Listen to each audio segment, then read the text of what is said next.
Então, facebook.com/Yasimar Paulista. Pastor, pode orar por nós nesse momento. Muito bem. Antes de orar, queria também agradecer ao Daniel e ao Maurício que estão conosco, que se dispuseram a fazer esse programa tão especial. A você que está também conosco, presente aqui, nós sabemos que com saúde nós podemos servir melhor a Deus e é importante a gente ter essa preocupação com a nossa saúde. Obrigado porque você está aqui também. Vamos orar?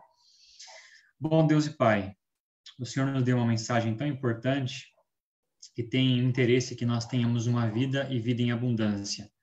Obrigado por esse momento. Pedimos a Tua presença conosco aqui, que as informações passadas e repassadas, elas possam servir de ajuda, de auxílio para a nossa caminhada em meio à pandemia, que mais uma vez possamos receber do Senhor, através do Daniel e do Maurício, informações tão úteis para a nossa saúde, para o nosso fortalecimento, para que a gente também possa honrar e glorificar ao Senhor com o nosso corpo. E pedimos isso em nome de Jesus. Amém. Amém. Muito bem, só para algumas regras aqui para a gente poder trabalhar bem. Eu vou pedir para que você deixe o seu microfone no mudo, tá? Você que está assistindo aqui pelo Zoom, tá?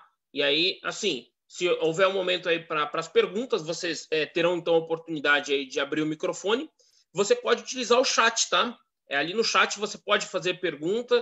A gente sabe que algumas pessoas fizeram as perguntas de forma antecipada, mas você também, se tiver, como foi falado aqui, a ideia é que você saia com informação correta. Então, você pode utilizar o chat para fazer a pergunta, seja aqui no Zoom, seja também aí pelo Facebook, tá certo? Então, sem mais demoras, sem mais delongas, então, Daniel, Maurício, o momento é de vocês, que Deus, mais uma vez, abençoe a sabedoria aí de vocês. Ok. Bom, primeiro eu quero cumprimentar todos e eu tenho pouca informação sobre o Zoom, mas eu creio que outras pessoas estão, nesse momento, entrando aí no Zoom e várias pessoas que estarão participando. Apenas uma informação, nós somos ali da Igreja Adventista do Mar Paulista, porém nós temos nossas funções e nossa graduação. O Daniel, para quem não sabe, é médico, é formado pela Escola Paulista de Medicina, é clínico geral, atende hoje pela se eu não me engano, UBS, pela Prefeitura de São Paulo. Eu sou Maurício Brito, sou biomédico, a minha especialidade é patologia clínica e sou mestre em saúde pública. Então, a gente vai tentar passar para vocês informações que possam realmente fazer uma diferença para vocês lá na frente. Eu vou tentar passar, num primeiro momento, o que eu vou fazer? A gente vai tentar mostrar para vocês como é um vírus, o que acontece dentro do corpo, o que é o sistema imunológico. Claro que é um apanhado rápido, apenas para você ter uma noção do que acontece dentro do teu corpo. Depois, a evolução da doença, a evolução clínica da doença, eu vou pedir para que o Daniel passe para vocês. E depois que a gente falar sobre o sistema imunológico, como a própria palestra vai responder algumas perguntas. Então, aí no final, aquelas perguntas que não forem respondidas pela palestra em si, poderão ser feitas aí pelo Rodrigo, passados por Rodrigo, ele faz para a gente, ou eu, ou o Daniel, vamos tentar responder dentro das possibilidades. Lembrando que é uma doença nova, é um quadro novo, muitas coisas estão sendo descobertas, as pessoas estão aprendendo com a evolução da pandemia e algumas coisas nós aprenderemos lá na frente ainda. Bom, vamos começar para a gente entender quando a gente fala do coronavírus. Primeiro, entender um pouco do corpo humano e principalmente de vírus, né? Para você ter uma noção básica, então vamos começar da menor medida de uma régua. Então, a menor medida de uma régua que temos é de 1 milímetro, ok? Então, se você pegar a menor medida de uma régua de 1 milímetro e dividir por 1000, você vai ter o tamanho aproximado de uma bactéria. Aí você pega esta bactéria e divide novamente por 1000 e você vai ter o tamanho aproximado de um vírus.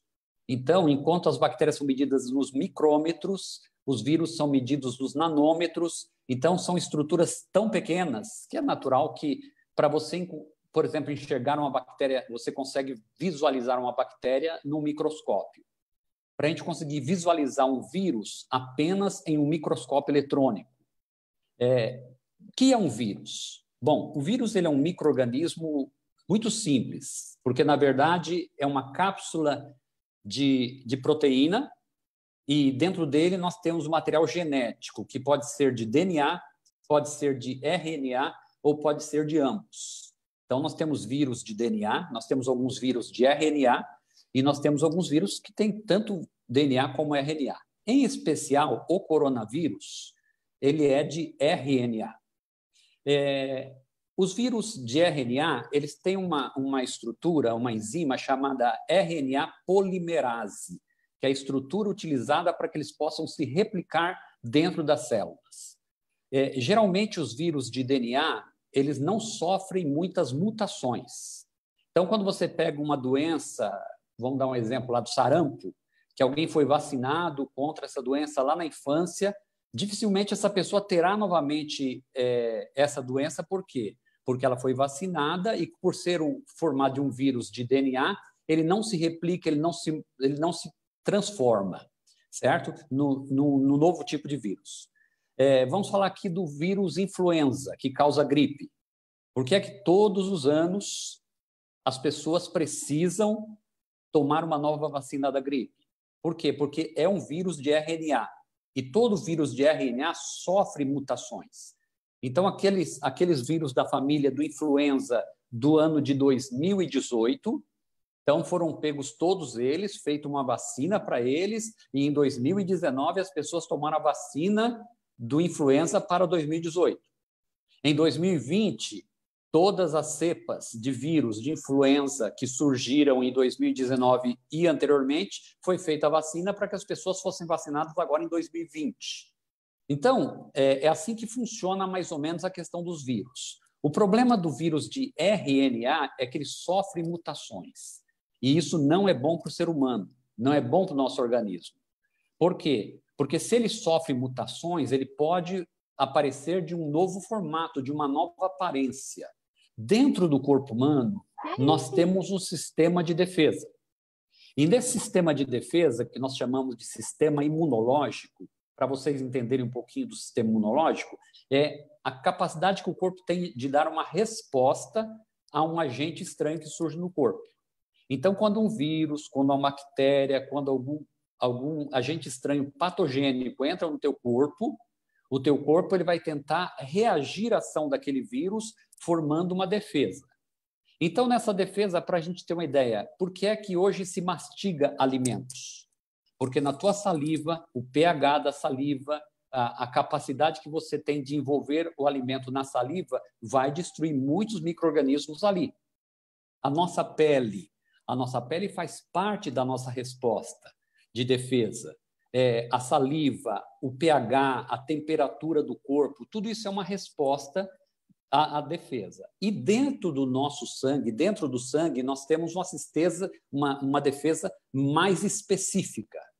E é sobre ela que eu quero falar. Porque o que acontece? Quando você entra em contato com um vírus, então vamos lá, acontece que nós estamos caminhando e por algum motivo você cumprimentou uma pessoa que estava gripada e essa pessoa falou muito próximo de você, ou ela espirrou perto de você, ou você a cumprimentou, a mão dela tinha vírus, aí você pegou esse vírus, levou à boca. Resultado, lá dentro do teu corpo, as suas células de defesa vão dar uma olhadinha para aquele vírus. Veja que eu estou tentando colocar numa linguagem bem simplesinha para todo mundo sair entendendo aqui, tá ok? Então, quando esse agente estranho, esse vírus entrar no teu corpo, ele entra e nós chamamos isso, uma parte dele, de antígeno. Então, o antígeno é um agente estranho ao corpo humano. Esse antígeno vai chegar até o teu organismo e você vai ter lá uma série de células de defesa. Então, você tem algumas células, como, por exemplo, chamados macrófagos. Nós temos células de defesa como os linfócitos, dentre os linfócitos T, linfócito B, e uma série de outras células. Todas essas células de defesa estão naquela série branca do seu sangue. Então, ali você tem os chamados leucócitos, e eles são subdivididos, ok? Então, linfócito B, linfócito T, natural killer. Nós temos macrófagos, nós temos eosinófilos, basófilos e uma série de ófilos que não é interessante agora, até porque a gente não tem tempo para discutir essa questão. Mas vamos lá, vamos voltar então ao antígeno, tá bom? Então, você entrou em contato com o vírus da gripe, com alguém que teve gripe, e você entrou em contato com ele, mas você não ficou gripado. Por que é que você entrou em contato com a pessoa com o vírus da gripe, você cumprimentou essa pessoa, você entrou em contato com o vírus, mas não ficou gripado? Porque naquele momento as tuas células de defesa, tem uma célulazinha chamada apresentadora de antígeno. O que essa célula apresentadora de antígeno vai lá? Ela vai engloba aquele vírus e apresenta, ela é uma célula apresentadora de antígeno. Ela apresenta essa célula para os seus linfócitos. O linfócito recebe a apresentação daquela célula, em especial o linfócito T, aí vai lá até o linfócito B e fala assim, olha, por favor, começa a produzir um agente de destruição. Você tem aí armazenado uma substância tóxica que possa destruir esse inimigo? Aí, se o sujeito já teve contato com aquele tipo de vírus da gripe, armazenado lá no corpo dele já tem a defesa necessária. Então, o linfócito B chega lá e fala, fica tranquilo, porque nós já sabemos como resolver essa questão. E, juntamente com o linfócito T, eles vão lá e vão usar uma substância química que vai destruir aquele inimigo. Ponto. Então, a gente entendeu, basicamente, como é feita uma defesa. Acontece que o coronavírus, por que ele recebe esse nome de coronavírus? Porque em volta daquela substância de proteína, ele tem um envoltório parecido com uma coroa. Por isso se deu o nome de coronavírus, ok? E aí o sujeito entra em contato com o vírus coronavírus, que é um vírus novo. Veja que o coronavírus que causa o Covid-19, que é esse que nós estamos falando agora da Covid-19, que é a doença Covid-19, é o novo coronavírus. Por que ele é chamado de novo coronavírus? Porque já existem outros tipos de coronavírus que surgiram. O primeiro coronavírus que surgiu no nosso planeta foi em década de 60, 1960 e pouco. Em 2003 nós tivemos um coronavírus também, que causou uma síndrome na China. Depois, se eu não me engano, em 2007, um outro coronavírus, que foi ali mais ou menos nos países da Arábia, né? Então, alguns desses coronas, geralmente, eles eram vírus que se apresentavam em animais. E uma coisa interessante, que eu até falei hoje para o pessoal da Escola Sabatina, que nós temos a Universidade Loma Linda, na Califórnia, e ali nós temos dentro da universidade, existe uma equipe que é chamada da equipe do... Nossa, me falhou o nome agora. Daniel, lembra o nome, por favor, aí, me ajudando agora. Bom, vocês estão me ouvindo aí? Como que é o nome daquela gente? Dos 8 remédios da natureza. Agora deu um branco aqui, mas vamos lá. Então, a turma lá de Loma Linda... É o New Start? Isso, New Start. Muito obrigado, pastor. Eles estavam fazendo uma pesquisa e perceberam que uma coisa interessante. Deus tinha uma resposta... No plano de Deus é que o ser humano não comesse carne. Isso nós vemos lá nos primeiros capítulos de Gênesis. Mas depois que o ser humano comeu carne, Deus fez uma separação entre os animais limpos e animais imundos. Então, isso está lá em Levíticos 11, que é até chamado de quinto evangelho. Tem tanta informação sobre o evangelho que é chamado de quinto evangelho. Então, lá em Levíticos 11, há uma separação dos chamados animais limpos e animais que não são limpos, animais imundos. E é interessante que todos aqueles animais que são animais limpos, mesmo quando causam uma doença, um tipo de doença, essa doença não se alastra. Então, você tem alguns exemplos disso. Vamos dar o exemplo da vaca louca, doença da vaca louca. As pessoas que iam lá, comiam aquela carne contaminada, muitas vezes mal cozida, eles acabavam tendo a doença. Infelizmente, alguns chegaram a óbito pela vaca louca, mas um ser humano não transmitia para outro. Se você tiver um outro exemplo da gripe aviária, as pessoas também pegavam de algumas aves, ficavam doentes, infelizmente alguns adoeciam, chegavam até a morte, mas também não transmitiam para outro ser humano.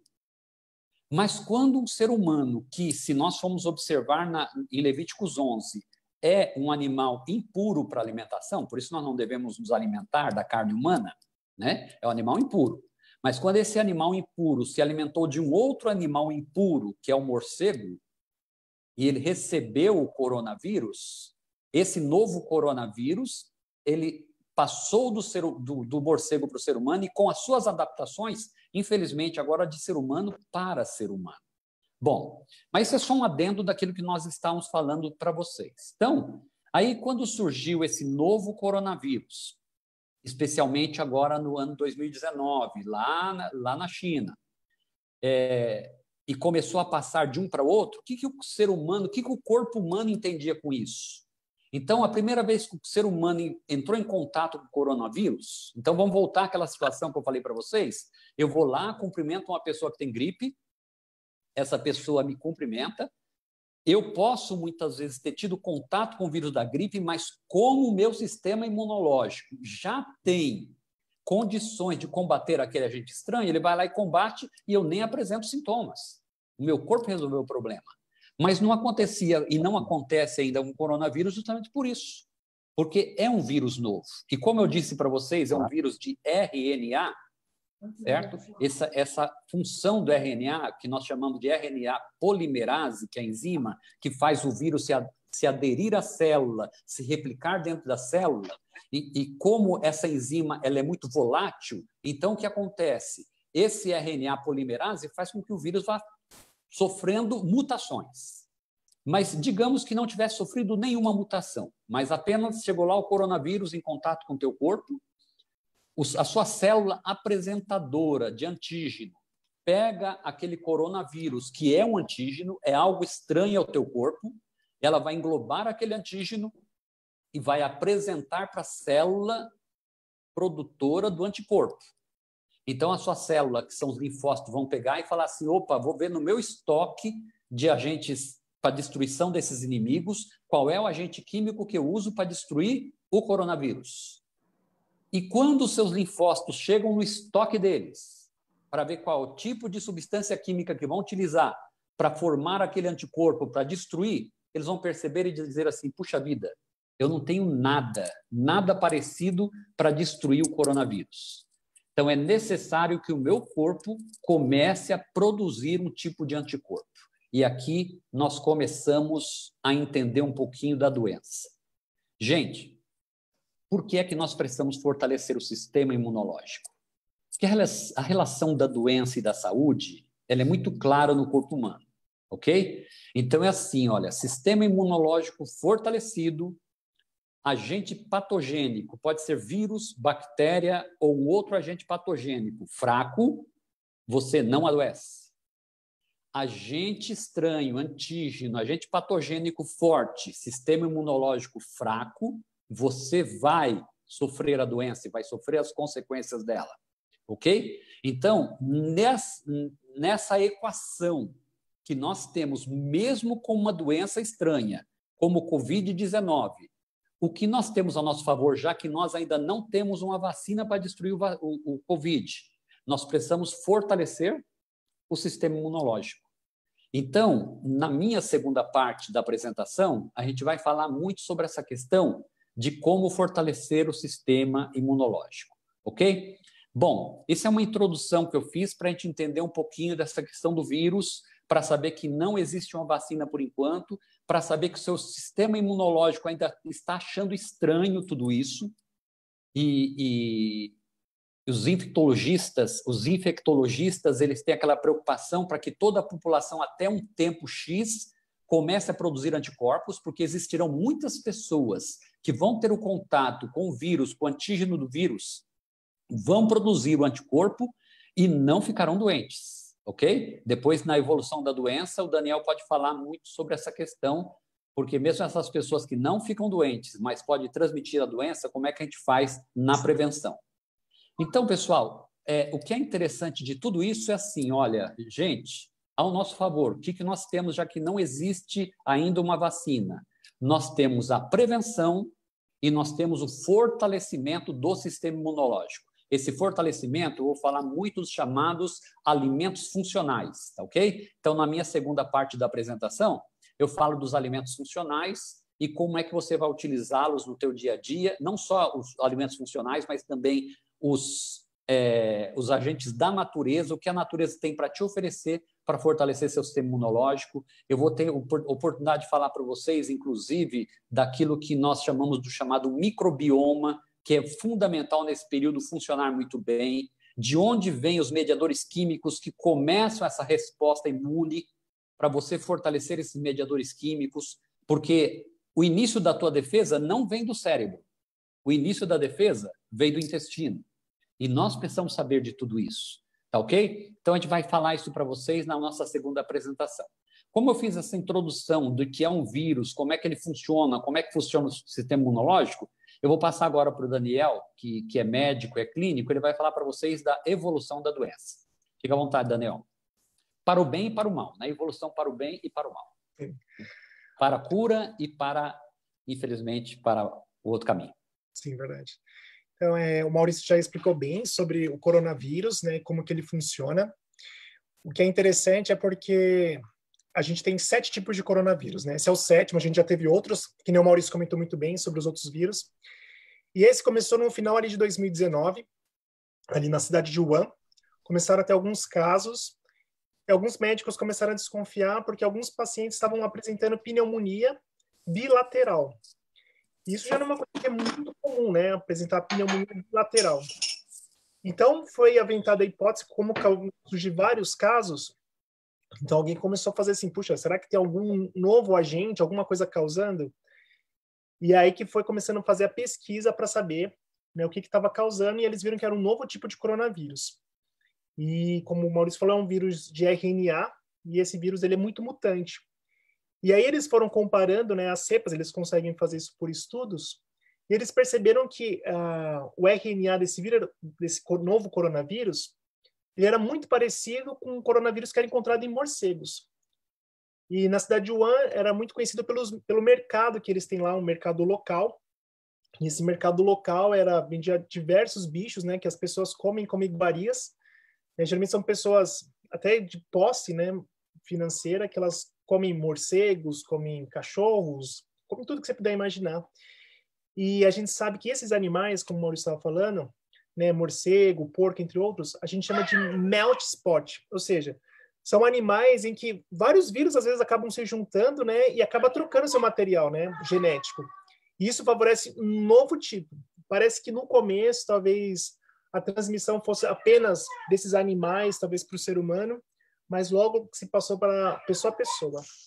A gente teve um surto na China, e como a gente tem um mundo globalizado hoje, isso passou para todos os países, né? Não existe nenhum continente hoje no mundo que não tenha o caso da doença, né? O único continente que não tem é a Antártida, né? Mas lá não tem porque também não tem ninguém quase, né?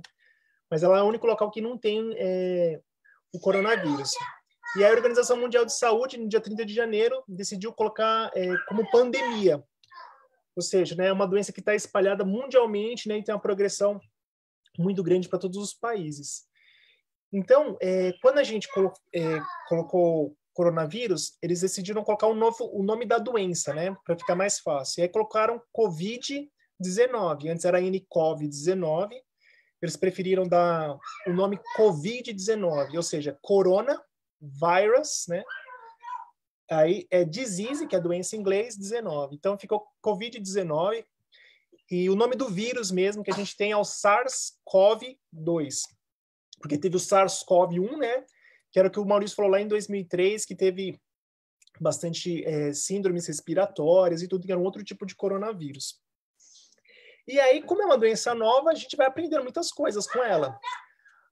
O que lá na China eles começaram a notar que as pessoas acometidas eram principalmente pessoas, assim, de mais idade. Foi um começo assim, pessoas de mais idades e com comorbidades. O que seria comorbidades?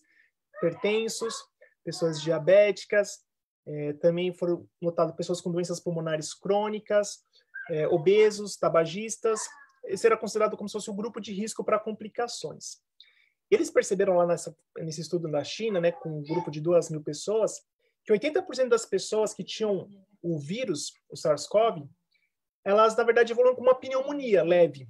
Era uma pneumonia bilateral, uma pneumonia leve. E algumas pessoas acabavam evoluindo para uma forma mais grave da doença, né, que precisava, muitas vezes, de um suporte hospitalar melhor e muitas vezes até de uma UTI, necessitando ficar entubados.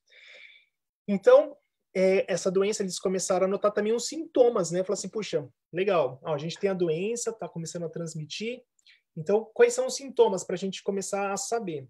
Aí eles falaram, puxa, ó, vamos lá estudar os sintomas. Então, os sintomas é como se fosse de uma gripe. Então, a pessoa pode ter febre, e aí na China, um estudo que eles fizeram era que 99% dos casos tinham febre. Só que foram feitos outros estudos, e alguns estudos falam que 60% só tem febre. Ou seja, quer dizer que febre não significa, é um critério obrigatório, sabe, para falar que você está com coronavírus ou não. Hoje em dia a gente tem vários casos de pessoas que não tiveram febre e tiveram uma forma mais complicada da doença. Eles notaram também que a pessoa tinha tosse, era uma tosse seca. A pessoa também tem falta de ar, a gente chama de dispneia, né, que é o nome técnico, a pessoa tinha falta de ar. A pessoa também tinha coriza, né, que é o nariz escorrendo, dor de garganta, dor no corpo, né, que é mialgia. Alguns têm artralgia, também dor em articulações. E foi notado também sintomas gastrointestinais, como náuseas, vômitos e diarreia. Então, mais ou menos esse é o quadro. E a outra coisa que começou a chamar a atenção também é a perda do paladar e do olfato. Parece que do olfato é muito mais frequente. Alguns estudos falam que 30%, 40%, na Itália chegou até 60% das pessoas a terem perda do olfato, né? Já do paladar é um pouco menos, e dos dois, acho que é 15% a 10% das pessoas que têm perda dos ambos sentidos. Isso é temporário, a gente sabe que é temporário. Então foram começar a ver esses sintomas, e aí a gente foi começar a entender, puxa, legal, tem esses sintomas, mas eu não quero ter a doença, eu quero me prevenir dela. Então, como que transmite essa doença? Afinal de contas, eu quero saber como que transmite. E aí eles foram vendo, puxa, é um vírus respiratório. Então, como é um vírus respiratório, a principal forma de transmissão é através de gotículas. Então, quando nós falamos, né, a gente acaba expelindo gotículas, né? A gente vai expelindo essas gotículas e tudo. E essas gotículas, elas ficam um tempo no ar. E aí eles foram vendo um estudo para ver qual que é a distância de segurança. E aí é os famosos 2 metros, que é a distância de segurança para você não ter essas gotículas, né? Não pegar. Mas tem outras formas de transmissão também. E uma das formas de transmissão são superfícies contaminadas. Alguns estudos estavam falando que a gente ficava cerca de 6 horas até 8 horas se a gente não limpasse o local, né? Então, uma das formas de transmissão também é o quê? Você está num local, esse local está contaminado, você põe a mão e você acaba pondo a mão ou no nariz ou no olho ou na boca. Isso é muito comum. Outros tipos de vírus, por exemplo, eles chegam a viver até 2 horas na nossa mão, em média. Só que a gente põe a mão no nariz ou no olho na boca cerca de 6 vezes por hora. Ou seja, a gente coloca muita mão no nariz e muita mão na boca. Eu não faço isso, mas a gente faz muito sem perceber. Então, uma das medidas que eles falam assim, puxa, para ajudar a prevenir é o quê? Lavar as mãos. Porque se a gente lava as mãos de forma adequada, isso já é o suficiente para a gente retirar esses vírus também da superfície ou da palma da mão. Então, a gente pode lavar as mãos, né? A OMS indica de 2 formas, né? Ou com água e sabão, que é uma forma ótima também, né? Uma forma muito boa, a gente usa. Ou com álcool, né? A 60% ou 70%. E aí, eles viram que chega a matar 99,9% mais ou menos do vírus em 1 minuto. Ou seja, não adianta você pegar o álcool e fazer assim e acabou, né? Ou seja, você tem que ir lá passar, né? Passar em todos os lugares da mão. Isso vai ajudar bastante. E também a gente fazer o quê? Descontaminar superfícies ou lugares. Tem muita gente que fala brincando, né, que não estava nos planos de 2020 ficar dando banho em saco de arroz, né? Mas, felizmente, aconteceu, né? Então, tem lugares nos Estados Unidos, o CDC até fala alimentos, alguma coisa assim, que pode ser que muitas pessoas tocaram, é bom a gente também até higienizar. E aí, a pergunta é, puxa, legal, mas dessas pessoas, a gente já viu como que previne, mais ou menos, e como que é a evolução clínica, né, do coronavírus? O que a gente percebeu é que hoje que nós temos, é que 80% das pessoas vai ser praticamente assintomático ou ter uma doença muito leve. Isso eu percebi lá no trabalho. Eu atendi um paciente, eu estou ligando para todos os pacientes, né, que tem Covid ou suspeita, e teve um rapaz que eu estava monitorando ele, e ele estava com Covid positivo. Ele fez o teste e era positivo. E eu estava ligando para ele direto, né? Todo dia, perguntando como que ele estava. E ele falou assim, ó, eu estou super bem. Eu não tenho nada. E aí, eu perguntei 14 dias para ele como ele estava. Ele falou que estava super bem, ele nunca teve nada. E realmente eu perguntei para ele, como que foi? Como que aconteceu? E aí ele falou para mim que foi o seguinte, que chegaram na empresa e ofereceram um teste. E ele fez o teste e deu positivo. Não só ele, mas como 14 pessoas que estavam na empresa. Ou seja, tinha 15 pessoas naquela empresa, pelo menos, que tinham coronavírus, que estavam ali com vírus, mas que não estavam sentindo absolutamente nada. Dessas pessoas também podem ter sintomas leves, como eu disse, né, como se fosse uma gripe ali leve, às vezes até uma pneumonia, como se fosse uma pneumonia viral. Uma porcentagem acaba evoluindo mal, essa porcentagem, né, pode necessitar de cuidados hospitalares, ou mesmo até UTI, né, precisando de intubação por causa da dispneia. A gente não sabe exatamente como que funciona, né, cada pessoa, a gente sabe que das comorbidades, como eu falei, pacientes acima de 65 anos, hipertensos, diabéticos, eles têm um risco maior. E isso já era em outras doenças respiratórias. Isso não é só agora do coronavírus. Nas outras doenças respiratórias também era a mesma coisa. Então não mudou nada, não tem nada novo, assim, né? É uma coisa que a gente já sabia, que esses grupos complicavam mais. E daqueles que necessitam, por exemplo, de intubação, ficar na UTI, eles precisam, muitas vezes, acho que 60% chega a vir a falecer. Por quê? Porque é uma doença que ela não cura tão rápido. O grande problema, assim, que a gente tem visto questões de UTI, né, e por aí vai, é porque, assim, a pessoa vai para a UTI, mas ela não vai ficar 1, 2 dias. Essa pessoa, às vezes, fica 20 dias. Né? Então, imagina, 20 dias na UTI, ou seja, não tem uma rotatividade. E se vai várias pessoas, o sistema de saúde entra em colapso. Ou seja, a gente não consegue atender todas essas pessoas. Como eu estava falando do paciente lá, do meu paciente que era sintomático, uma pergunta que muitas pessoas fazem assim, puxa, mas quanto tempo que eu sei que eu estou com vírus e não está acontecendo nada? Então, esse vírus, ele costuma ficar incubado, né, antes de ter sintomas. Alguns estudos falam que é de 3 até 7 dias. A média é 5 dias, sem se você tem nenhum sintoma. E depois você começa. E ele fica no seu corpo por umas 2 semanas. Dizem que depois do 7º dia, né, alguns estudos têm falado isso, que você já se sente melhor, ou seja, você não sente nada. E realmente, eu ligando para os pacientes, eu percebo isso, que depois de uns 6, 7 dias, eles começam a se sentir bem melhor já. E a pergunta é, puxa, legal, e a pessoa de coronavírus, ela morre por quê? Do que ela morre?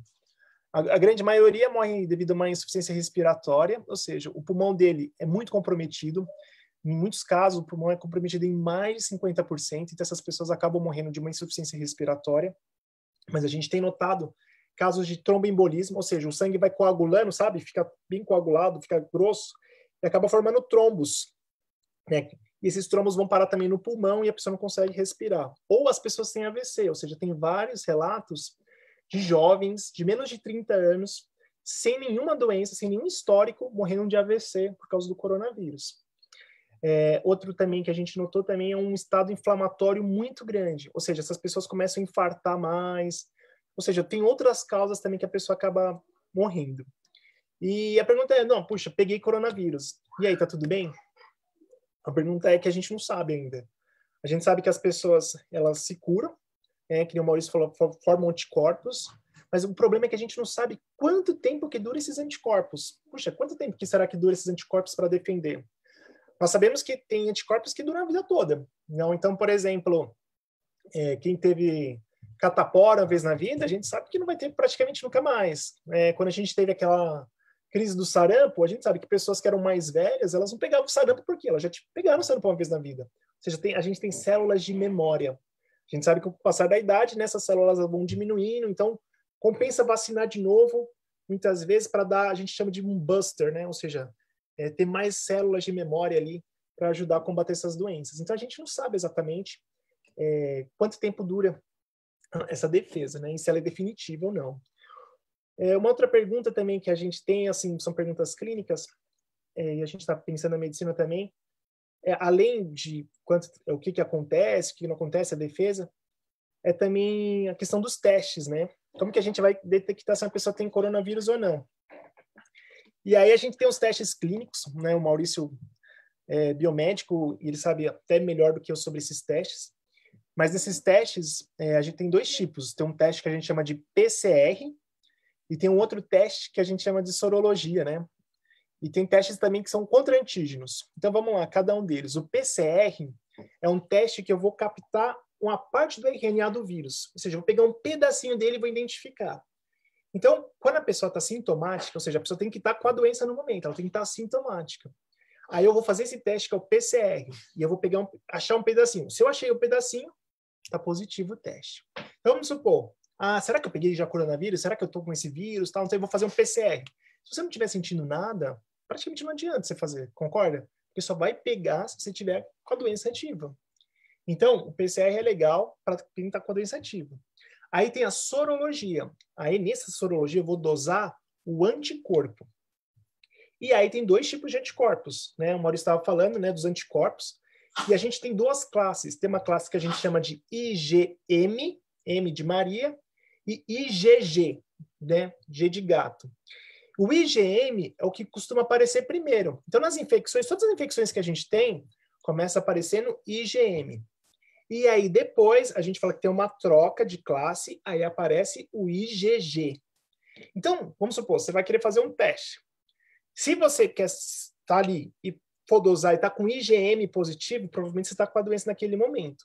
Agora, você faz um teste e tem IgG. Então, quer dizer que você já pegou a doença e seu corpo já produziu ali um anticorpo que vai responder mais rápido. E tem os testes de antígenos que estão ainda sendo estudados, então a gente não tem nenhum teste antígeno, ou seja, a gente pegar direto o vírus ali, né, para ver se você tem. Outra coisa também que a gente tem notado são os estudos para avaliar tratamento, vacinas e por aí vai. Dessa parte clínica, o que acontece? Para a gente ter remédios, alguma coisa assim, isso demora muitos anos para a gente estudar. Para vocês terem ideia, de cada 1000 ideias farmacêuticas, ou seja, 1000 remédios que eles propõem, apenas um chega ao mercado. Ou seja, muitos testes eles são completamente jogados fora. Por quê? Porque eles não servem.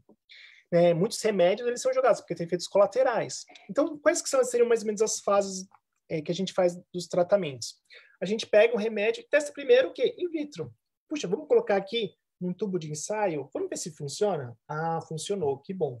Depois que ele funcionou, agora eu vou testar em camundongos, em outros animais para a gente ver. Aí a testa, deu certo. Puxa, legal, deu certo. Então, agora a gente vai testar em animais maiores. Então, às vezes eles testam em macacos, né? Principalmente um macaco chamado Rhesus, né? Que é aquele do RH que a gente conhece. Testou, nossa, deu certo, que legal. Agora vamos testar em humanos? Aí vem uma outra fase, a gente vai testar em humanos. Agora a gente saiu da parte pré-clínica e vai entrar na parte clínica dos estudos. Agora a gente testou em humanos que não tem doença nenhuma, só para saber se tem algum efeito colateral. Legal, passou. Agora vamos estudar em humanos que tem a doença que a gente está querendo que o remédio funcione, né, mas que não tenha muitas comorbidades, né, só tem essa doença. Passou. Agora vamos testar o remédio em pessoas que têm essa doença e mais alguma outra. Legal, deu certo. Agora vamos lançar o remédio. Aí eles lançam o remédio e ainda fica mais ou menos uns 5 anos para ver se tem algum efeito colateral, né, numa população maior. É assim que são liberados os remédios. Só que como é uma coisa que precisa de uma resposta rápida, às vezes muitas fases clínicas vão sendo puladas. Não dá para esperar 5, 10 anos para sair um remédio, né? Precisa de um remédio rápido. Então, assim, a gente vai testando melhor o que? Os remédios que a gente já tem. Então, por isso que a gente ouve muito falar sobre hidroxicloroquina, ivermectina, oseltamivir, entre outros, porque eram remédios que a gente já tinha para tratar algumas questões de outras doenças. E aí, qual que é o problema? É que para a gente fazer, para ver se o remédio funciona naquela situação, a gente tem que fazer estudos. E esses estudos a gente chama de ensaios clínicos. E aí, como que a gente faz? Vou falar bem breve aqui, né, para não tomar muito tempo de vocês. Mas ensaio clínico eu faço o quê? Eu pego 2 grupos, né? Eu separo 2 grupos de pessoas. Uma vai receber o remédio que eu quero testar, né? Vamos supor, vou pegar esse remédio X e vou dar para a pessoa contra o coronavírus. Estou pensando em coronavírus, então eu vou dar aquele remédio. Para o outro grupo, eu vou dar farinha. Eu vou dar um remédio que é muito parecido, a cápsula é igualzinha, mas lá dentro tem farinha. E essas pessoas não têm como saber isso. E mais, para ser um estudo bem legal, essas pessoas elas têm que ser, a gente tem que colocar em grupos de forma aleatória. E o pesquisador, ele não pode saber que ele está dando, porque às vezes ele pode preferir, falar, puxa, eu queria tanto que esse remédio aqui funcionasse, então eu vou dar para essas pessoas aqui que a doença está leve, né? Porque aí elas vão melhorar e o remédio dá certo. E são ensaios clínicos. A gente faz de um jeito. E aí a gente vai saber se aquele remédio tem eficácia ou não. E assim que a gente sabe, por exemplo, a cloroquina é muito boa para coronavírus. Puxa, tem estudos que falaram que era, ensaios clínicos. Mas outros ensaios clínicos foram sendo feitos, e o mais recente saiu agora de uma corte lá de Nova York, falou que não tinha nenhum efeito. puxa, então cloroquina talvez não seja legal. Aí a gente ouviu agora recente, né, teve até o ministro da tecnologia e da ciência, falou que talvez a Anitta, né, que é um remédio para verme. Falou, puxa, isso vai funcionar. Mas in vitro já não mostrou nem tão bons resultados. Então, provavelmente em humanos também não ia começar. Então, assim, a gente vai testando vários medicamentos. E aí, uma possibilidade que também foi liberado pelo FDA, que é lá dos Estados Unidos, né, é usar plasma. Puxa, se a pessoa se curou, ela não tem um anticorpo? Será que a gente não poderia pegar o plasma dessa pessoa que tem esse anticorpo e colocar em outra pessoa que está doente? A gente está fazendo isso também, estão tendo testes para ver se isso ajuda ou não. Então, como é uma doença nova, como eu disse, tem muitas coisas que a gente não sabe ainda, muitas coisas que a gente vai aprender, muitas coisas que a gente acha que é certo hoje, a gente vai ver que é errado. Mas, assim, a grande mensagem assim, que tem passado para nós médicos, assim, os estudos é o quê? A importância de lavar as mãos. A importância, né, de você, por exemplo, se você está doente, você ficar em casa, você não sair, procurar isolar, né, da melhor forma possível. Eu atendi ontem um paciente que ele está com a doença, provavelmente ele está com a doença, ele tem todos os sintomas, ele foi entregar o atestado na empresa, a empresa não quis dar atestado, falou assim, não, você vai ter que trabalhar, não interessa. Então, imagina essa pessoa que está doente, quantas pessoas ela pode passar o vírus, né? Alguns falam que uma pessoa pode passar o vírus para 6, 7 pessoas, a gente não sabe exatamente. Mas imagina o impacto que isso tem. Como eu disse, na maioria das pessoas, vai ser uma doença leve. Muitas pessoas vão ser até assintomáticas, não vai sentir nada. Mas só que para algumas pessoas, a gente não sabe quem, essa doença terá algo catastrófico. A pessoa pode vir até o óbito. A gente não sabe quem são essas pessoas. Por isso que a gente pede para as pessoas, olha, se você está sentindo uma coisa, fica em casa, né? Não sai, evita, né? Usa máscara, né? A gente sabe que a máscara, ela ajuda ali um pouco, mas principalmente não leve a mão aos olhos, à boca, lave bem as mãos, né? E isso vai ajudando. Mas não só isso. Coisa que vai ajudar também é se você tiver uma alimentação adequada. Porque assim você vai conseguir fortalecer seu corpo para conseguir combater. Porque nessa de ter uma doença, a gente sabe que a gente precisa de muita energia. A gente precisa, porque tem que fabricar novas proteínas, tem que ir para novas células e tudo, ou seja, não dá para, né, do jeito que a gente está. Então, eu acho que é importante. E aí, o Maurício, ele é mestre nisso, né? Ele manja muito bem disso, sobre essa parte funcional e tudo, que na medicina a gente não aprende isso, né? Eu até falo brincando, Maurício, na faculdade eu nunca ouvi falar essas coisas. Por quê? Porque a gente está tão acostumado, nós médicos, com outros tipos de remédio, que muitas vezes esses remédios simples, né, que Deus colocou para nós, às vezes a gente acaba não valorizando. Mas são aqueles que fazem diferença, né? Eu até brinco, falando que tem muitos pacientes que a gente fala assim, olha, você tem uma doença muito grave e você vai morrer. E a pessoa fica, ai meu Deus do céu, né? Eu vou morrer. Falo, não, mas ó, se você mudar o seu estilo de vida, você vai sobreviver. Aí a pessoa, eu vou morrer então, eu vou morrer. Porque a gente às vezes não quer mudar nosso estilo de vida, né? Mas é isso que faz a diferença. E a gente pode glorificar Deus através do nosso corpo. Então o Maurício, ele vai continuar. Se ficou alguma dúvida, alguma coisa que eu não falei, né? É que tem muita coisa para falar. E aí a gente vai respondendo, ok? Então, eu vou deixar o Maurício ele continuar nessa parte, e aí a gente vai respondendo as dúvidas por aqui, o que souber, a gente vai ajudando.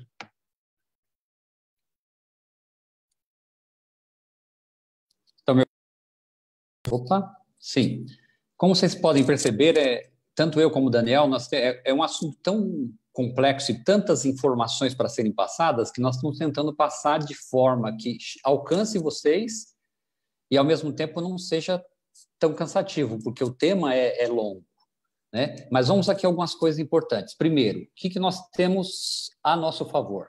Já que nós ainda não temos uma vacina, não temos um medicamento específico para o Covid-19, o que a gente pode fazer? Primeiro passo super importante, gente, vamos olhar o lado positivo da vida. Então, hoje, cada vida é importante. Então, eu gostaria que vocês não entendessem nada, principalmente quando aquilo acontece, né? Mas nós estamos falando de uma pandemia, nós estamos falando de uma doença que, infelizmente, ceifou a vida de 15 mil pessoas no Brasil até agora. Esse é o número, é mais ou menos isso, né? Quem está mais me acompanhando aí, estou correto? Então, vamos lá, 15 mil pessoas. Nós temos no Brasil 210 milhões de pessoas. Então, nós precisamos começar um pouquinho a valorizar a vida e não a morte. Porque, infelizmente, boa parte das pessoas, gente, nós precisamos tomar cuidado. Eu achei muito legal quando o antigo ministro da Saúde falou assim, a TV é tóxica, sabe? As reportagens são tóxicas. Por quê? Porque o que dá ibope para uma TV é falar de morte, não é falar de vida. Então, como as pessoas ganham ibope falando de morte, eles deixam de falar de vida. Então, vamos lá, 15 mil pessoas, infelizmente, perderam a vida. Nós temos 210 milhões de pessoas no Brasil. Se você for colocar isso em números, então, assim, ó, 0,000,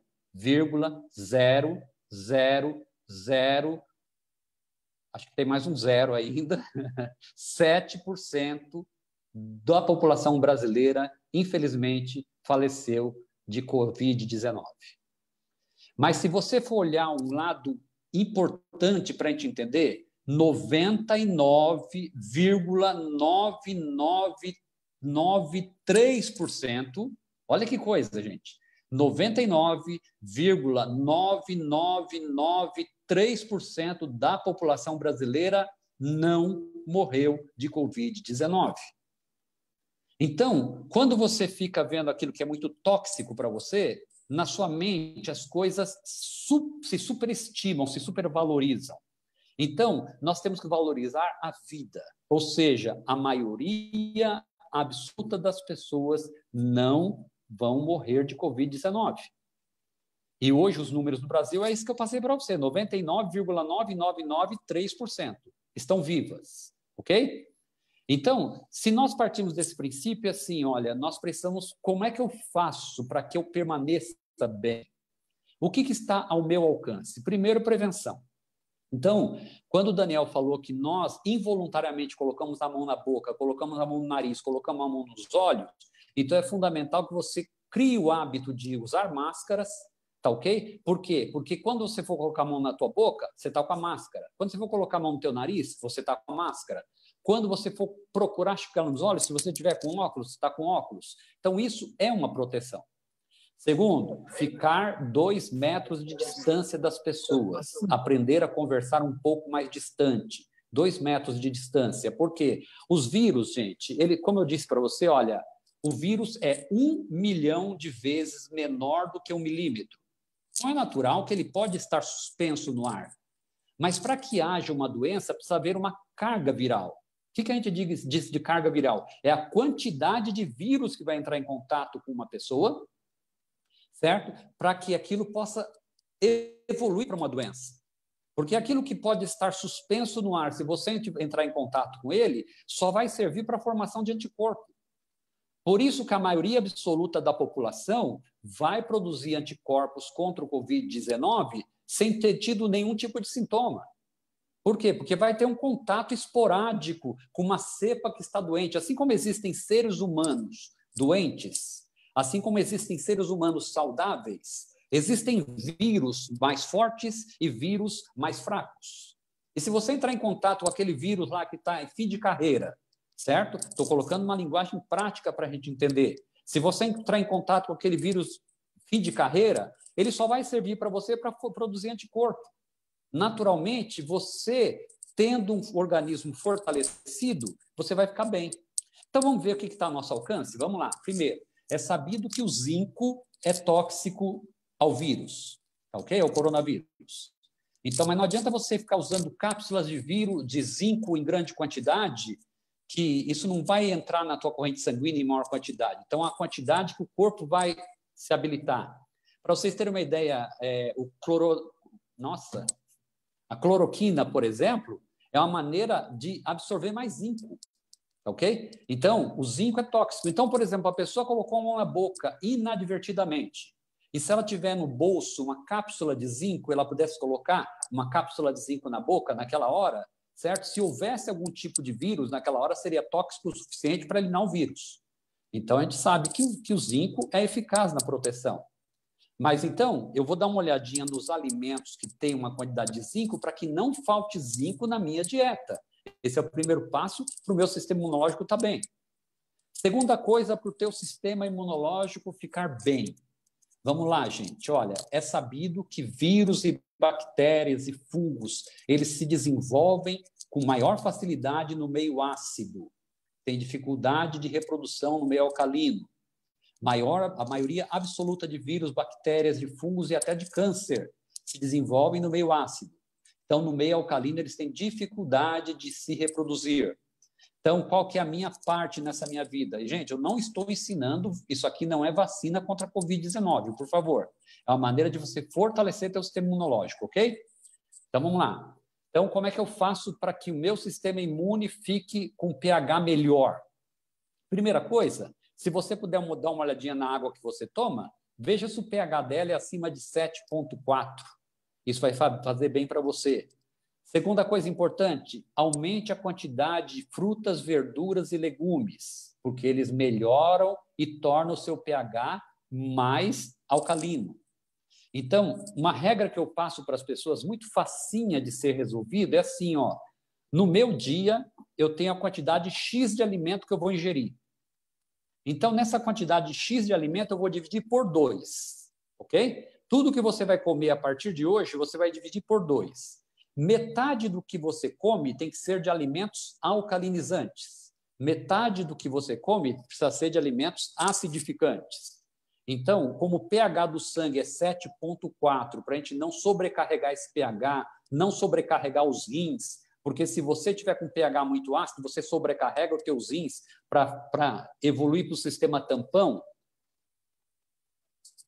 Então, o que é que a gente precisa fazer, pessoal? Metade do que você come durante o teu dia. Frutas, verduras e legumes. Ok? De manhã, a partir de hoje, antes de você comer pão com manteiga, leite com cevada, chocolate quente e outras coisas mais, primeiro, você vai comer 2 ou 3 frutas pela manhã, todos os dias. Na hora do seu almoço, antes de você comer o seu arroz, o seu feijão, ou a carne que você come, ou não come carne, come frango, ou não come frango, ou come peixe, antes de você comer qualquer um desses, metade do que você come na hora do almoço tem que ser de salada. Não é uma folha de alface, gente. Não é uma fatia de tomate. É metade da nossa fome. À noite, se for jantar, metade saladas. Se for tomar um lanche, metade frutas. Então, esse é o primeiro passo. Então, cuidar do meu pH, ok? É fundamental para o meu pH ficar equilibrado, levemente alcalinizado, metade do que se come fruta, verdura e legume durante o dia, ok? Muito bem. Segunda informação super importante, gente. Açúcar é marrom, não é branco.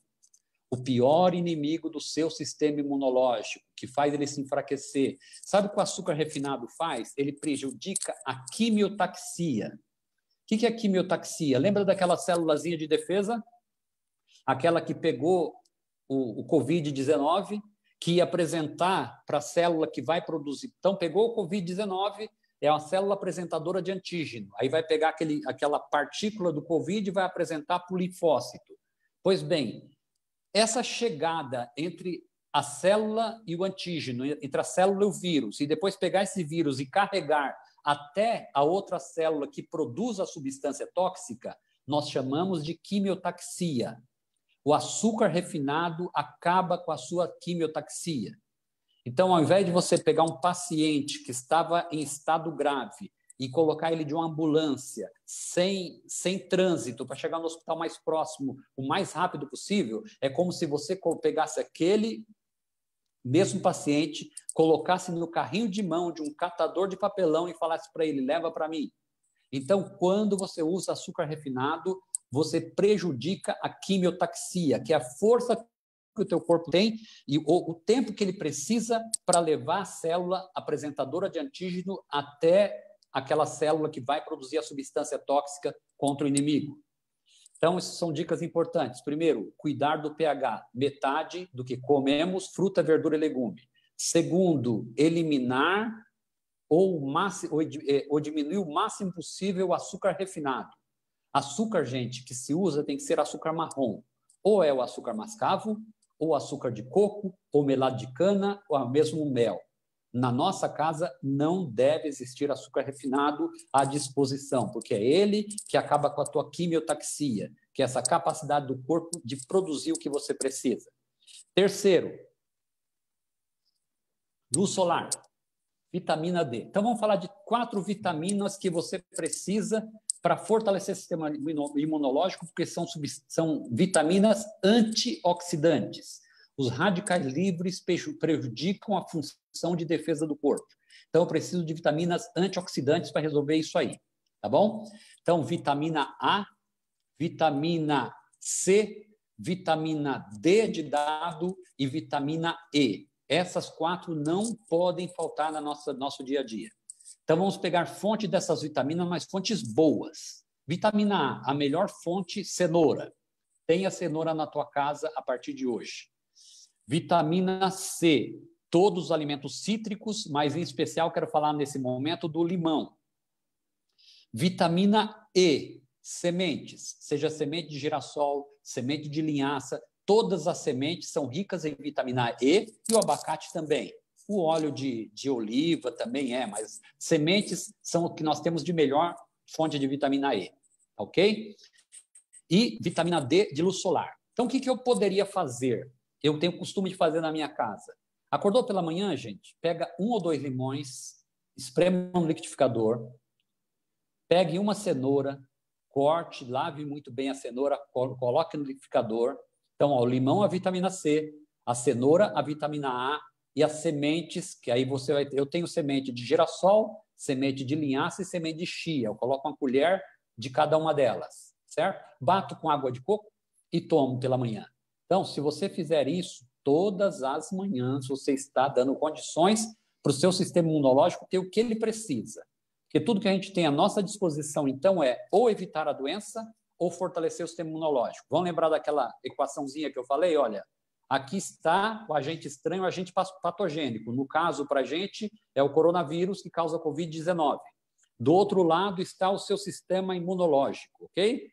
Então, assim, sistema imunológico forte, células patogênicas, fracas, sistema fraco. Então, o que acontece? O sistema imunológico forte, o antígeno fraco, você vai combater a doença, ok? Covid, infecção forte, sistema de defesa fraco, a pessoa vai evoluir para os casos mais graves da doença. Então, o que está ao nosso alcance? Fortalecer o sistema imunológico. E aí sempre surgiu dentro da medicina, principalmente daqueles que pesquisam bastante sobre a resposta imunológica, de onde surgiam os mediadores químicos que davam a resposta imunológica. Então, na cabeça de muitos sempre pensou-se assim, olha, a nossa resposta de defesa vem do cérebro, que é o cérebro que comanda tudo. Mas é interessante a gente saber, esses dias depois, inclusive um dia conversando com o Daniel contribuiu bastante comigo lá, para a gente falar um pouquinho sobre a função. Eu peguei uma informaçãozinha que ele me passou e fui ver as funções do intestino. E é interessante que nós temos hoje um outro órgão no corpo. Então, o ser humano ele tem todos os órgãos do corpo e nós temos um órgão virtual, certo? Que é o seu microbioma. São as bactérias que formam a sua defesa dentro do intestino. São essas células de defesa do meu intestino que dão a resposta imunológica. Por isso, gente, para fortalecer o sistema imunológico, seria bom que você pegasse alimentos probióticos. O que são alimentos probióticos? Que melhoram a tua flora intestinal. Então, aí nós temos o iogurte natural, nós temos uma série de a biomassa, que é fundamental para isso, nós temos aí o kefir, nós temos uma série de outros alimentos que são probióticos. Todo alimento que é probiótico melhora a tua flora intestinal, de onde sai o mediador químico da resposta. Então, olha, a tua célulazinha de defesa, para sair do lugar dela, para ir até o inimigo, ele precisa ter um mediador químico que dá a liberação. Fala para ele assim, é hora de você sair, é hora de você ir até lá para fazer combate à doença. Quem dá essa resposta sai do seu intestino. Então, você tem os probióticos. Então, vamos lembrar aqui, biomassa. A turma faz lá daquela biomassa de banana verde, coloca em tudo. Você tem os iogurtes naturais, que é o mais prático e simples, está ao alcance de todo mundo aí. Não coloque açúcar, tá ok, pessoal? Se for açúcar mascavo. Você tem os kefir, né? E tem mais alguns outros alimentos probióticos que na minha mente agora não vem à cabeça todos eles, tá ok? E aí você tem os pré-bióticos. O que são os pré-bióticos? São aqueles que alimentam os probióticos. Então, as suas células de defesa, as suas bactérias boas que estão lá para te ajudar, elas precisam ser alimentadas. E quando eu falei para você comer fruta, verdura e legume em grande quantidade, na fruta, na verdura e no legume já tem os pré-bióticos para alimentar essa sua flora. Então, partindo desse princípio, gente, nós vamos conseguir fortalecer esse imunológico. Olha, todos os dias, vitamina D do sol. Então, além de fazer aquele suco que eu falei para você... Oi, pode falar. Maurício, travou o seu áudio. Volta só um pouquinho na sua fala. Tá. Estão me ouvindo agora? Ok. Tá. Até onde vocês ouviram? Do probiótico na sequência. Tá. Então, o probiótico todo mundo entendeu, né? Olha, nós temos aí o iogurte natural, por favor, o iogurte natural, aquele sem açúcar, ok? Você tem o kefir, você tem as biomassas, então tudo isso é fundamental para fortalecer o sistema imunológico, ok? E vocês têm o pré-biótico. Pré-biótico é o que alimenta o probiótico. Probióticos são as bactérias em si. O pré-biótico é o que alimenta essas bactérias boas. A gente tem bactérias boas e bactérias ruins no nosso corpo, ok? Então, nós temos que alimentar as boas. Então, quando você come frutas, verduras e legumes em grande quantidade, 50% do que se come é fruta, verdura e legume, você já tem pré-biótico suficiente, que são fibras necessárias para essa alimentação ali. Depois disso, eu falei para vocês da luz solar. Nós estamos em fase de isolamento. O isolamento não dispensa a exposição ao sol. Se todo mundo ficar isolado dentro de casa e não tomar sol, nós vamos ter uma população doente daqui a pouco. Vão ficar muito mais doentes do que a Covid-19 podia dizimar as pessoas. Essas pessoas vão ter outras doenças mais por falta de vitamina D. Então, eu preciso de, no mínimo, 30 minutos de exposição ao sol, à luz solar, todos os dias. Então, gente, é claro que tem infinitas outras coisas para falar para vocês, mas aí nosso tempo já se foi. Tá bom? Então, vou dar a oportunidade só para responder algumas perguntas, que talvez algum tenha que seja mais específico. E só uma coisa, ficou claro aquilo que nós passamos para vocês? Eu acredito, Maurício, ficou bastante claro, né? Eu acho que agora o pessoal vai fazer as perguntas. A gente tem as perguntas que já foram enviadas, tá? Eu vou pegar algumas aqui do Facebook. Maurício, Daniel, vocês me ouvem? Estamos ouvindo. Vamos lá. A primeira pergunta que foi feita aqui pelo Facebook é a seguinte: reposição oral de vitamina D. Quantas unidades usar? Ok, vitamina D. Gente, vocês... Bom, Daniel, você quer falar aí na minha frente ou eu falo? Não, assim, eu acho que é importante a gente pensar vitamina D. A gente costuma dosar, né, no sangue, quando a gente vai pedir. Então, assim, a gente tem que também tomar cuidado, porque é uma vitamina lipossolúvel. Então, a gente tem as vitaminas hidrossolúveis e as lipossolúveis, né? As lipossolúveis, ou seja, elas ficam dissolvidas na gordura. E elas são mais difíceis, né, de serem, assim, você perder rápido, né? Então, a gente tem que tomar cuidado também para não ter uma intoxicação por vitamina D. Então, quando a gente vai prescrever, então a gente vê quanto que a pessoa tem de deficiência, né? E a gente vai dosando, porque a gente também tem medo, né, da pessoa poder se intoxicar. Tem aquela vitamina D famosa, né, que é o aditil, que a gente dá para as crianças. E quem tem filho sempre sabe que os médicos orientam o quê? A você pegar, colocar na colher e dar na boca da criança. Porque se você colocar direto na boca, pode ser que caia muito. E pode ser que intoxique a criança. Então a gente só pede para tomar um cuidado, né? Que às vezes você fala, não, puxa, vitamina D, tal. E aí você pode também ter um... Então, eu só complementando o que o Daniel falou, eu penso o seguinte, olha, meia hora de luz solar todos os dias, a não ser que a pessoa tenha deficiência, uma deficiência médica, que ela vai precisar de uma orientação médica, mas se ela tomar meia hora de luz solar todos os dias, olha, só o segredo, entre 10 e 4 horas, a turma está tomando luz solar, certo? Essa luz solar aqui, para você pegar a vitamina D, é entre as 10 da manhã e as 4, é justamente o contrário do que o pessoal fala, que é para pegar antes das 10 e depois das 4, tá bom? Então, se você pegar meia hora dessa luz solar, você vai produzir a vitamina D que você precisa. E assim, sob dosagem sanguínea, no sangue, aí sim, com orientação médica, você pode utilizar um pouco mais, mas não há necessidade de suplementação, viu, Daniel? Viu, Rodrigo? Maravilha, eu acredito que ficou claro. Vamos para a próxima pergunta. Teve uma outra pergunta aqui no Facebook, que foi a seguinte: o tipo sanguíneo interfere na ação do vírus?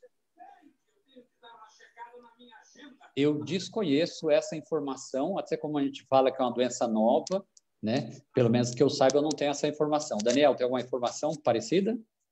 Então, uma vez eu já ouvi algumas pessoas falando sobre essa questão do tipo sanguíneo, né? Mas assim, não tem estudo nenhum, né? Tem um professor lá da escola, que ele é especialista em revisões sistemáticas, ele falou que nunca encontrou nada sobre isso. A única coisa que ele encontrou foi um livro. E então assim, tem nada científico assim, sabe? Então a gente não desconhece completamente. Especulação. Especulação. Mais uma pergunta, se a pessoa estiver aí no Facebook e quiser ajudar na contextualização, tranquilo. Pelo que ela falou o seguinte, que ela é casada, ou a pessoa amiga é casado, e talvez uma dessas pessoas esteja com o coronavírus, porém é assintomático. Depois de quantos dias que a pessoa deixa de transmitir, se é que existe essa média? Manda lá, Daniel. Então, o quadro clínico é contigo. Tá, beleza. Então, o que os estudos falam é o seguinte, que a gente incuba o vírus mais ou menos 3 a 7 dias antes de ter sintomas. E aí depois ele pode ficar no nosso corpo até por 2 semanas, como o Maurício falou, de forma viável para transmitir a doença. Alguns estudos têm mostrado que às vezes ele fica até por mais tempo do que isso. Mas assim, ele não tem a capacidade, ou seja, não tem a carga viral suficiente para se transmitir, ou seja, para a pessoa pegar. Então, o que a OMS está pedindo para a gente é pelo menos 2 semanas, depois que a pessoa tem os sintomas, então quer dizer que a pessoa já tinha o vírus antes, mas a gente espera 2 semanas, a pessoa tendo um sintoma, para depois a gente falar assim que a pessoa pode ficar mais tranquilo. Mas é claro que não pode descuidar de nenhuma forma, né? Porque a gente não sabe, assim, só falando assim, tem a questão da reinfecção, né? Se a pessoa pode se reinfectar. Teoricamente, não, né? Então, a OMS fala para a gente que não tem como reinfectar. Então, só completando, né? Então, assim, não havendo evolução para um quadro grave da doença, 2 semanas e a vida que segue, a vida continua, né? Isso é importante a gente saber, sempre olhando sempre para a evolução da doença para melhoria ou não. Oi, boa tarde. É o Dagoberto. Eu gostaria de fazer uma pergunta. E o uso do açúcar orgânico? Tá. Então, gente, eu sempre peço para as pessoas olharem a cor do açúcar, tá, ok? Então, a gente vai para a natural. Qual é a cor do açúcar? É marrom. Então, se o teu açúcar orgânico for marrom, ele não recebeu nenhuma substância química na produção. Se o teu açúcar orgânico não for marrom, para um açúcar ficar branco, ele recebe cal de parede, enxofre e soda cáustica.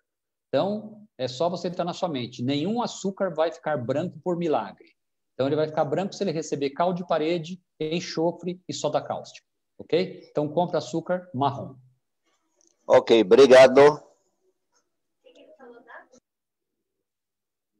Bem, outra pergunta que foi feita aqui, acho que mais foi feita assim, é o seguinte, a pessoa ouviu que o coronavírus não é novo no mundo.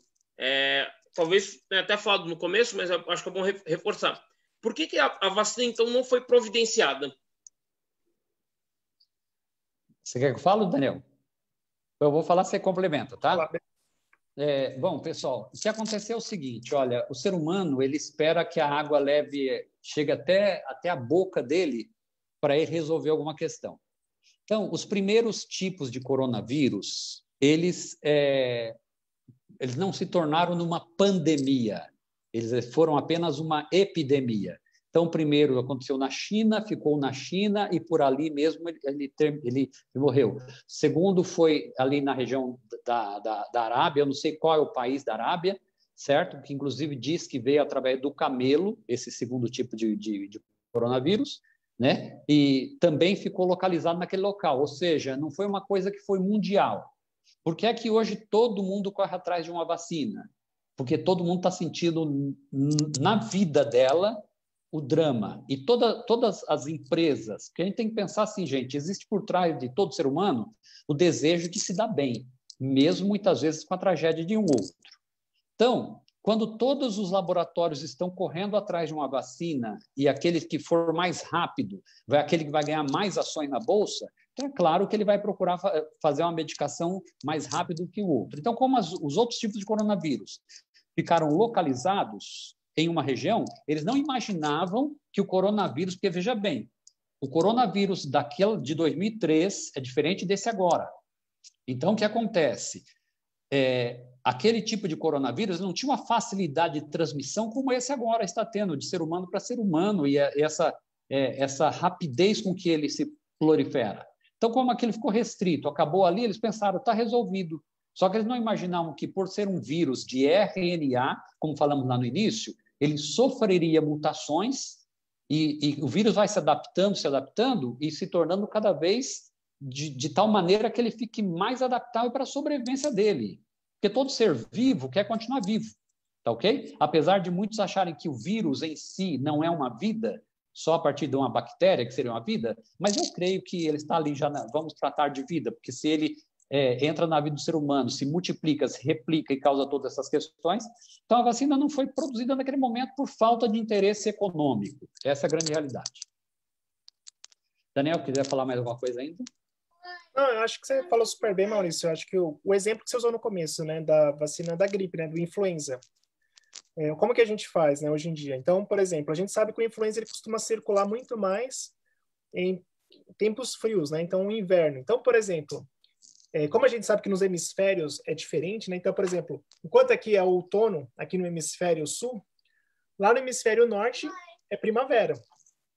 Então, o que eles vão fazer? Eles vão pegar os vírus influenza que estão circulando por aqui e aí, a partir desses, eles vão fazer uma vacina para o influenza para aplicar lá no inverno, né, lá do hemisfério norte. Só que esses vírus, eles mudam. Então, assim, vamos supor que eles tivessem inventado uma vacina para coronavírus antigo lá. Provavelmente ela não funcionaria agora, né? E eu acho que o Maurício deixou muito bem claro. Também tem o interesse da indústria farmacêutica. Existem doenças que estão há anos, que nem, por exemplo, malária. Só que malária é uma doença de país pobre. Então, tem interesse para fazer uma medicação, uma coisa assim? Não tem interesse, porque não é economicamente interessante. Viável. Eu acho que, assim, da maioria das perguntas que foram feitas de forma antecipada, eu acredito que quase todas foram respondidas. Rodrigo, só tem um... pode falar, por favor. Diga, pode prosseguir. Não, porque eu vi uma pergunta que alguém perguntava sobre depressão, né? Nesse momento nós estamos vivendo, o que fazer com a depressão?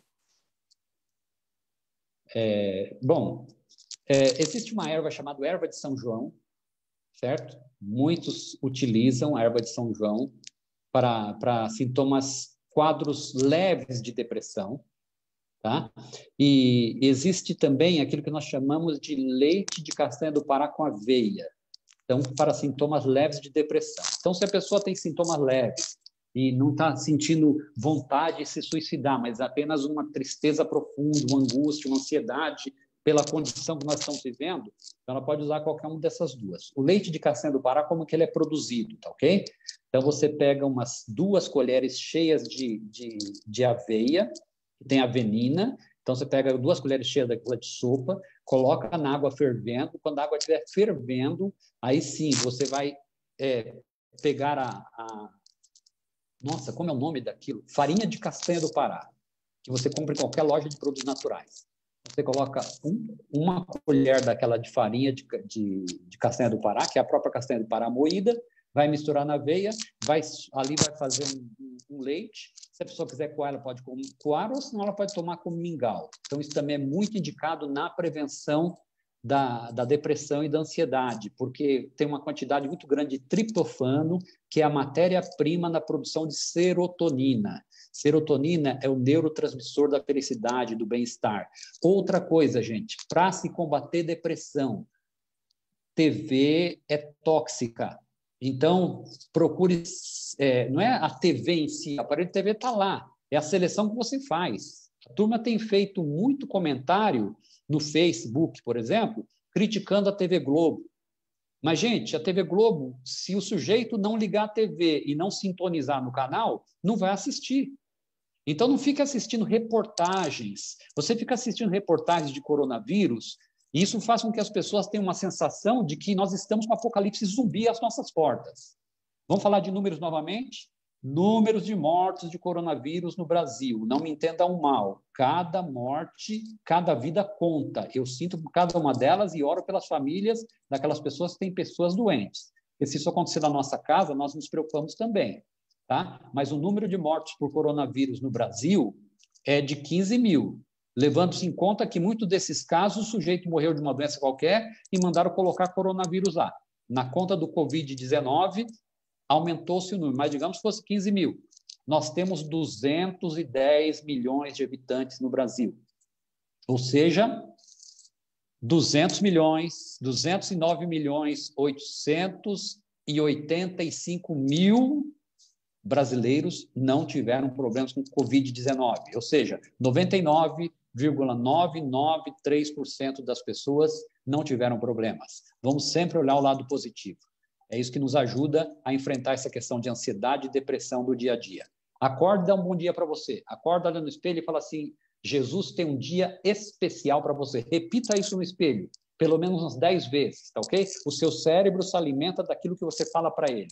Então, fale para o seu cérebro. Você vai ter um dia ótimo hoje. Deus tem um momento especial, algo espetacular reservado para você. Isso é fundamental.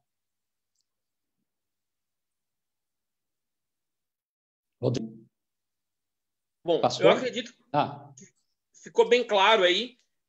Queremos agradecer aí tanto ao Maurício quanto ao Daniel pelos esclarecimentos. Acredito que nós vamos, depois dessas orientações, dessa palestra, vamos poder nos prevenir e melhorar, né? Não só na parte aí para prevenção de saúde, mas também do nosso estilo de vida. Então, queremos agradecer aí, em nome das igrejas, tanto ao Maurício quanto ao Daniel.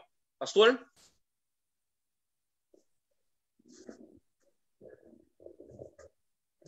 Muito bem, obrigado então ao Maurício e ao Daniel por essa explanação. Realmente nós podemos usufruir daquilo que a ciência tem descoberto, sem nos esquecermos daquilo que a Ellen White já nos revelou. Os 8 remédios da natureza são realmente essenciais para a nossa boa saúde e que isso seja uma regra e uma prioridade em nossas vidas. Vamos orar? Obrigado, Senhor Deus, pela Tua palavra que nos revela. Obrigado pela ciência, pelos homens que o Senhor usa para descobrir, fazer descobertas tão importantes para a nossa saúde, para a nossa vida. Obrigado pelo momento de hoje que tivemos, pelas explanações, pelo Maurício, pelo Daniel estarem conosco, nos explicando essas coisas tão importantes. Pedimos a Ti, mais uma vez, que nos proteja diante desta pandemia que estamos vivendo, que proteja as nossas casas, nossas famílias, durante os nossos trajetos, trabalhos, principalmente os profissionais de saúde, como o Daniel e o Maurício, e os demais enfermeiros também de nossas igrejas, que o Senhor os proteja e os guarde. Pedimos uma bênção especial sobre as pessoas do nosso distrito que estão com o Covid. Pedimos ao Senhor que dê recuperação a eles e que eles também possam passar por essa doença. Ó Deus e Pai, pedimos que a Tua mão esteja sobre o nosso planeta, para que essa praga possa cessar, para que as vacinas sejam descobertas, para que nós nos conscientizemos em relação à nossa saúde, como devemos cuidar dela e priorizá-la, e que, enfim, ó Deus, tenhamos uma boa semana na Tua companhia. Obrigado por tudo, em nome de Jesus. Amém. Amém. Amém. É isso, boa semana para todos vocês, que Deus abençoe e fiquem com Deus. Amém. Amém. Tudo de bom para